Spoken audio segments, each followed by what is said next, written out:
मित्रांनो, नमस्कार. सावळ्याची जणू सावली या मालिकेच्या आजच्या भागामध्ये आपण बघणार आहोत. नील मात्र एकटाच त्याच्या रूममध्ये अस्वस्थ बसलेला असतो, तर सावली आणि सारंग त्याच्यासोबत बोलण्यासाठी येत असतात. सावली मात्र नीलला म्हणू लागते की नील भाऊजी, तुम्ही घटस्फोट घेण्याचा निर्णय अगदी चुकीचा घेतला आहे. तर त्यावेळी नील आश्चर्याने सारंगकडे बघू लागतो. तर सारंग म्हणू लागतो की नील, काळजी करू नकोस, मी सावलीला सांगितलंय आणि आम्ही दोघं कुणालाही सांगणार नाही. तर त्यावेळी नील म्हणू लागतो की खरंच सारंग यार, तू खूप लकी आहे की तुझ्याकडं सावलीसारखी बायको आहे की तू तिच्यावर डोळे बंद करून विश्वास ठेवू शकतो. पण ही ऐश्वर्या बघ ना, हिनं माझा किती मोठा विश्वासघात केला आहे. आता सारंग म्हणू लागतो की नील जाऊ दे ना, आता ती तिच्या कर्माने ह्या घराच्या बाहेर गेली आहे, तिचा जास्त विचार करू नकोस. पण त्यावेळी आता नील म्हणू लागतो, अरे सारंग बघ ना, मी तिच्यावरनं किती विश्वास ठेवला, मी तिला अनेक संधी दिला की तू थोडा स्वतःकडं लक्ष दे आणि सुधारण्याचा प्रयत्न कर. तिनं मात्र माझं सगळं ऐकून घेतलं आणि तिला जे करायचं होतं ना, तिने तेच केलं आहे. सावली म्हणू लागते की नील भाऊजी, पण ऐश्वर्या मॅडम घटस्फोट देण्यासाठी इतक्या लवकर तयार कसं काय झाल्या? त्यांनी काही विरोध केला नाही का? पण त्यावेळी नील म्हणू लागतो, ती तर नाहीच म्हणत होती, पण मी माझ्या निर्णयावर ठाम राहिलो आणि तिला मी घटस्फोट देण्यासाठी तयारच केलं. आणि मग त्यावेळी मात्र सारंग म्हणू लागतो की नील, आता तुम्ही तिकडे लंडनला गेले होते, तिकडे गेल्यावर काय काय घडलं आहे? त्यानंतर नील मात्र तिकडे गेल्यावर लंडनला जे काही घडलं आहे ते सगळं सारंग आणि सावलीला सांगू लागतो. आता नील म्हणू लागतो, खरं तर त्या ऐश्वर्या आणि तिच्या आईवडिलांनी ना मला खूप विनवण्या केल्या, पण मी माझ्या शब्दावर ठाम राहिलो की मला ती बाई माझ्या आयुष्यात आता परत नकोच. आणि मग त्यावेळी सारंग आणि सावली फक्त एकमेकांकडे बघू लागतात. आता सारंग म्हणू लागतो की नील, आता जास्तीचं टेन्शन नको घेऊ, सगळं काही पहिल्यासारखं होऊन जाईल. तर नीलला मात्र खूपच टेन्शन येत असतं. तर दुसरीकडे त्रिलोत्तमा मात्र चंद्रकांतसाठी काढा करून घेऊन जात असते, पण तितक्याच वेळात सावली मात्र तिथे येते. सावली म्हणू लागते की त्रिलोत्तमा मॅडम, तुम्ही जर मला सांगितलं असतं तर मीच केलं असतं ना, हे सगळं तुम्ही कशाला काळजी करताय?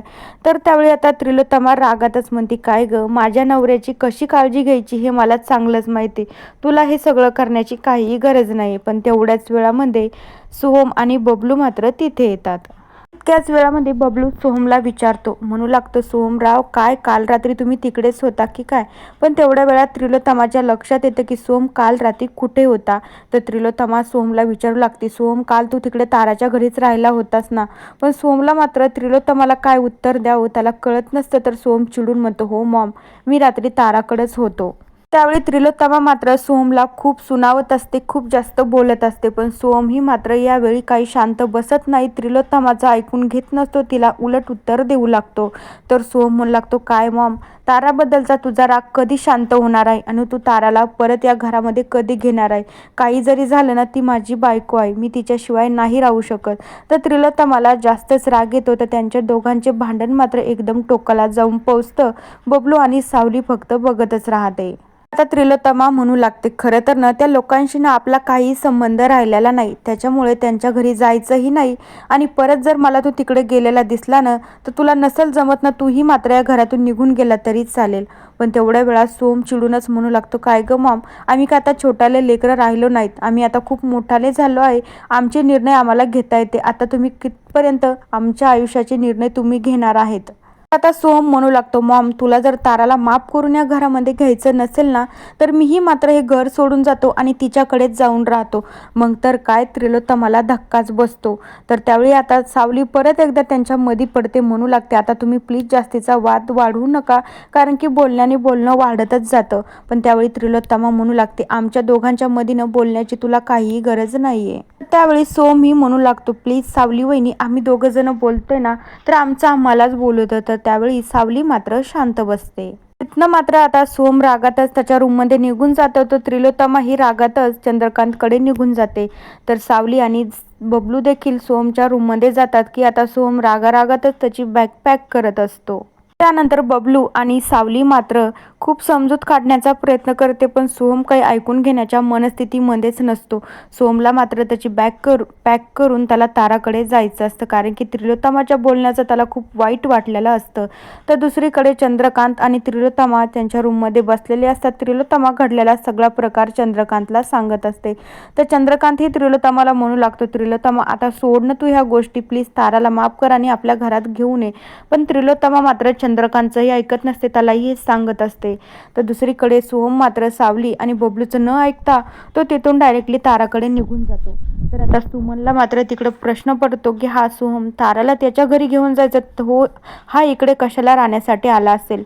तर ताराही मात्र सोहमला म्हणू लागते की सोहम काय झालंय, मॉम काय म्हणलं आहे, तर तू बॅग वगैरे का घेऊन आलेला आहे. तर सोहम मात्र सगळं काही ताराला सांगू लागतो. त्यावेळी सुमन म्हणू लागतो, सोहम प्लीज तू हे सगळं काही चुकीचं केलं आहे, कारण की माझं म्हणणं असं नाही की हे घर तुमचंच आहे, तुम्ही इथं राहिले ना काहीच हरकत नाही, पण मला असं वाटतं तुम्ही त्याही गोष्टीवर फोकस करायला हवा की तेही घर तुमचंच आहे, तुम्ही तिथं राहणं खूप गरजेचं आहे. आता त्यावेळी सोहम आणि तारा त्याच गोष्टीवर विचार करू लागतात. दुसरीकडे सावली किचनमध्ये काम करत असते, तर त्रिलोत्तमा तिच्याकडे जाते, म्हणू लागते काय गं सावली, प्लीज माझं एक काम करशील का, यांच्यासाठी काढा बनव आणि व्यवस्थितपणे त्यांना तो नेऊन दे, माझं ना खूप अर्जंट काम आहे, पण तू देशील ना. तर सावली आनंदात हो म्हणते.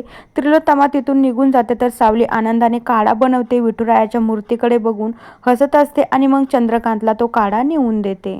तर मित्रांनो, बघूया उद्याच्या भागात काय होतं. तोपर्यंत या मालिकेच्या पुढील भागांच्या अपडेटसाठी चॅनलला सबस्क्राईब करा.